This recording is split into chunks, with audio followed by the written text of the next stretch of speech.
After last night's defeat to Katuitt, the Bourne Braves look to get back on track tonight against the Harwich Mariners. Hello and welcome into Pregame Tomahawk Talk. I'm Adam Gacken alongside Cam Manna and Nathan Schwartz. And Cam, tonight we've got a matchup between two UNC starting pitchers for the Bravos. It's Cameron Paget. And the Tar Heels been consistent so far. Of the Braves pitchers currently on the roster, I think Paget's been the most consistent guy right now. The innings have not fully been there. 3 innings in his last start against YD on the 7th, but 7 strikeouts, only 1 walk. Controls the zone well.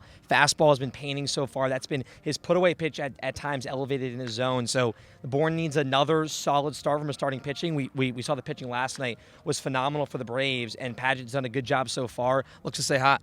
Well, you said it there. The pitching last night was phenomenal. The issue, the bats weren't after a 3-game stretch where they were unbelievable. Just 1 run scored last night. Yeah, a lot of struggles for last night's game that we saw at the beginning of the summer. And the big one was the strikeouts, right? 14 of them last night for the Bravos. They also went 1 for 8 with runners in scoring position, left 8 runners on base in the first 6 innings. But they get a chance today against the Mariners, bottom pitching staff in the league. Last in ERA, last in a bunch of the pitching categories around the Cape. So a great chance for this Bourne lineup to get back on track and get guys like Chris Stanfield and Ethan Conrad back in the swing of things. We'll get into this more in a little bit with Sean Brennan, but Cam, this Harwich team has lost 9 in a row. You got to think they're going to be playing desperate tonight. Yeah, they're due right now, and a wounded animal is always hungry. It's already down right now, and looking to really bounce back, this Harwich team, especially game 25 here tonight in Orleans, and them for that 4-5 spot in the East is coming down to the wire. The Harwich bats have been there. They're top 5, top 3 in RBIs in a lot of different categories. The pitching has been the problem so far for the Mariners,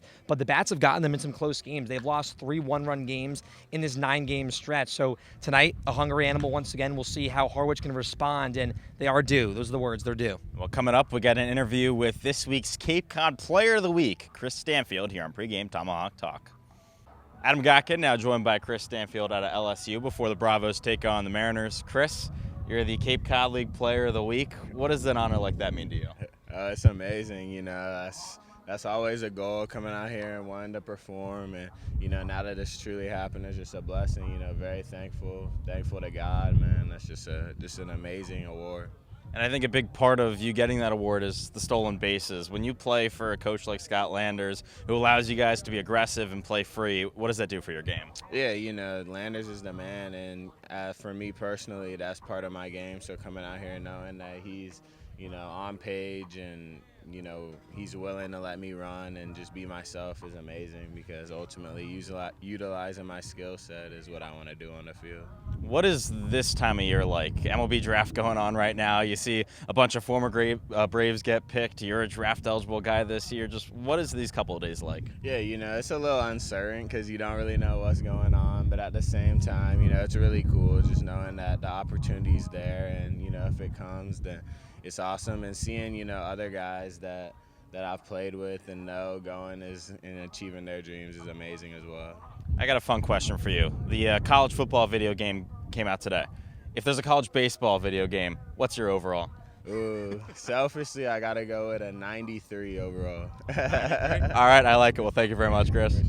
Adam Gacken now joined by Sean Brennan here on Pregame Tomahawk Talk. Sean, it's Cameron Paget on the mound out of UNC for the Bravos. For the Mariners, another North Carolina guy. Yeah, Olin Johnson, like you said, out of North Carolina. He's had a very rocky start to his time on the Cape. He has made 2 appearances, 1 start. He has a 9 ERA, well over a 9 ERA. He last started a couple days ago. He allowed 2 home runs in 3 1/3 inning pitch. So definitely some chances for some explosive plays here on the Braves offense. But, we're going to be saying this a lot, but this is an opportunity tonight that the Braves have to take advantage of. A big opportunity because this Harwich team has lost 9 games in a row coming into this one. Nothing has gone right recently for the Mariners. No, and in the month of July, they're 1-10. They have the lowest average in the league. They are just struggling, and, a 9-game losing streak, that is kind of unheard of. I mean, that's just brutal for them, and you have to be a little careful when you face a team like this, because they're looking for that win, anything to kind of get that morale back up. I know that they're going to be going pedal to the metal to try to break that ominous streak tonight. The bats haven't been there. Michael Anderson, who was so hot to start the year, has not been playing well recently, and the pitching for Harwich has really been the main issue.